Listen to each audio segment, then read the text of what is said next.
Chittagong customs agents অ্যাসোসিয়েশনভুক্ত C and F এজেন্টসদের সংগঠন গণতান্ত্রিক পরিষদের ২০২৫-২৬ জাতীয় বাজেট উত্তর পর্যালোচনা সভা অনুষ্ঠিত হয়েছে। মঙ্গলবার নগরীর জাকির হোসেন রোড খুলশীস্থ হোটেল আল আকসায় এই সভা অনুষ্ঠিত হয়। এখন পাম্প মেশিন বলবো না আমি পার্টস বলবো, যেমন যদি একটি ওয়েল প্ল্যান্ট হয়। মোহাম্মদ আহসানের সঞ্চালনায় উক্ত অনুষ্ঠানে সভাপতিত্ব করেন ওবায়দুল হক আলমগীর। প্রধান অতিথি ও বিশেষ অতিথি হিসেবে উপস্থিত ছিলেন চট্টগ্রাম কাস্টমস এজেন্টস অ্যাসোসিয়েশনের সভাপতি সাইফুল আলম ও সাধারণ সম্পাদক মোহাম্মদ শওকত আলী। প্রধান আলোচক হিসেবে জাতীয় রাজস্ব বোর্ড ঢাকা থেকে অনলাইনে অংশগ্রহণ করেন বোর্ড সদস্য কাজী মুস্তাফিজুর রহমান। একইভাবে অনলাইনে আলোচনায় অংশগ্রহণ করেন বিশেষ আলোচক প্রথম সচিব মোহাম্মদ রইসউদ্দিন খান। ব্যক্তিগতভাবে উপস্থিত থেকে সার্বিক বিষয়াদির বিস্তারিত আলোচনা করেন কাস্টমস বিষয়ক বিশিষ্ট প্রশিক্ষক, কাস্টমস ট্যারিফ গ্রন্থ রচয়িতা ও রাজস্ব কর্মকর্তা আসিফ আহমেদ। যেমন ধরেন একটা যদি ফোর্কলিফট হয়, আপনারা জানেন যে ফোর্কলিফট দিয়ে ভিন্নধর্মী জ্ঞানগর্ভ এই আলোচনার মাধ্যমে অংশগ্রহণকারী সকল সিএন্ডএফ এজেন্টগণ কাস্টমস নীতি ও ট্যারিফ বিষয়ে বিশেষ ধারণা লাভে সমর্থ হন। রেফ্রিজারেটরের মধ্যে আসলে কি থাকে, আমরা যদি এই হেডিংটা দেখি যে এখানে কয়েকটা বিষয় লেখা আছে। একটা হচ্ছে রেফ্রিজারেটর, একটা হচ্ছে ফ্রিজার্স, একটা হচ্ছে other refrigerating or freezing equipment, একটা হচ্ছে electric or other heat pumps other than air conditioning machines of heading 8415। তার মানে দেখেন এখানে আমরা দুইটা বিষয় বুঝতেই পারছি যে একটা হচ্ছে রেফ্রিজারেট করা, একটা ফ্রিজার করা। যেটা হচ্ছে শুধু যে ডিপ ফ্রিজ সেটা হচ্ছে ফ্রিজার, বাকিটা রেফ্রিজারেটর। এখানে আমি ডিউটি স্ট্রাকচারও কিছু চেঞ্জ হয়েছে সেটা আপনাদেরকে দিয়ে দিয়েছি। এখন আমাদের যে বিষয়টা জানা দরকার সেটা হচ্ছে যে রেফ্রিজারেটরের কি কি পার্ট থাকে। দেখেন এই হেডিংটাকে দুইটা ভাগে আগে ভাগ করেছে। একটা হচ্ছে কম্প্রেশন টাইপ রেফ্রিজারেটর, আরেকটা হচ্ছে আপনার অ্যাবজর্পশন টাইপ রেফ্রিজারেটর। এখন এই কম্প্রেশনের কি কি পার্ট থাকবে, এখানে দেখেন যে কম্প্রেসার থাকবে, কন্ডেন্সার থাকবে এবং ইভাপোরেটর থাকবে। এই তিনটা এসেনশিয়াল পার্ট কিন্তু থাকলেই সেটা আমরাকে এই এতে ফেলতে পারছি। এবং বিতে শুধু পার্থক্য দেখেন যে কম্প্রেসারের পরিবর্তে এখানে একটা জেনারেটর থাকবে। Generator in low of compressor, এবং বাকি যে দুইটা পার্ট সেটা হচ্ছে কন্ডেন্সার এবং ইভাপোরেটর, এই দুইটা কিন্তু কমন দুইটা জায়গায় থাকবে। এখন প্রবলেম হলো যে এটাকে কি আমি হাউস হোল্ড বলবো, না আমি ইন্ডাস্ট্রিয়াল বলবো, না ল্যাবরেটরি বলবো। যেমন আপনারা যদি একটা জিনিস ভাবেন যে অ্যান্টার্কটিকা মহাদেশে কিন্তু আপনার যে -76 ডিগ্রি তাপমাত্রা পাওয়া যায়। এখন যদি কোনো গবেষক বা কোনো রিসার্চার বা কোনো সায়েন্টিস্ট যদি উনি এই বাংলাদেশে বসে যদি মনে করেন যে আসলে -76 ডিগ্রি যদি কোনো বরফ করা হয়, সেটা আসলে কি পরিমাণ তার মানে এই এলাস্টিসিটি হবে বা তার কি কি সলিডিটি হবে বা কি পরিমাণ তার বৈশিষ্ট্য থাকা দরকার, এটা যদি গবেষণা করতে চান তাহলে ওনাকে কিন্তু ওই ধরনের একটা ল্যাবরেটরি ফ্রিজার আনতে হবে। এখন এই ফ্রিজার কিন্তু বাসাবাড়িতে ব্যবহার হবে না, এটা খুব স্বাভাবিক। পাশাপাশি এটা কিন্তু ইন্ডাস্ট্রিয়ালও না। এখন আমি কি কি ক্যারেক্টারিস্টিক দেখলে বুঝবো যে এটা আসলে ইন্ডাস্ট্রিয়াল না হাউস হোল্ড না এটা হচ্ছে আমার ল্যাবরেটরি?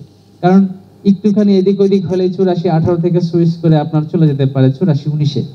আবার সবচেয়ে মজার বিষয় দেখেন যে একটু আগে আমরা দেখলাম এখানে প্রায় 108.84% ট্যাক্স। আবার যেটা ল্যাবরেটরি আপনার ওই যেটা মানে ল্যাবরেটরিতে ব্যবহার হবে সেটা কিন্তু অনলি 1%। আপনারা জানেন সিডি 1% ইন্ডাস্ট্রিয়াল সুবিধা পায়, অর্থাৎ এইটি আপনার এআইটিও থাকে না এসআরও অনুযায়ী। তাহলে এইখানে আমরা সেটা কি করতে পারি? আবার পাশাপাশি আরেকটা জিনিস কি আছে, হিট পাম্পও কিন্তু বলো একটা ডিভাইস আছে। আপনারা দেখেন যে এখানে হিট পাম্পের সংজ্ঞাও আমি আপনাদেরকে দিয়ে দিয়েছি। এটারও দুইটা আপনার দুই ধরনের হয়ে থাকে, সেটা হচ্ছে কম্প্রেশন এবং অ্যাবজর্পশন টাইপ। তাহলে এখানে এই হেডিং এ কি কি এক্সক্লুড করা আছে সেটা আমাকে জানা দরকার আগে।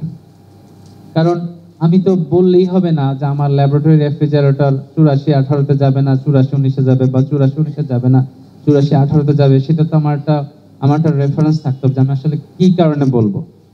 এই রেফারেন্সটা হচ্ছে যে এখানে দেখেন যে ফ্রিজিং সল্ট টাইপ ফ্রিজার, আমার এই এক্সক্লুশনের তালিকা যদি আমরা দেখি যে ফ্রিজিং সল্ট টাইপ ফ্রিজার এখানে যাবে না, ওয়াটার ফ্লো কুলার যাবে না, আইস চেস্ট যাবে না, এবং এগুলো হেডিংও কিন্তু দিয়ে দেওয়া আছে।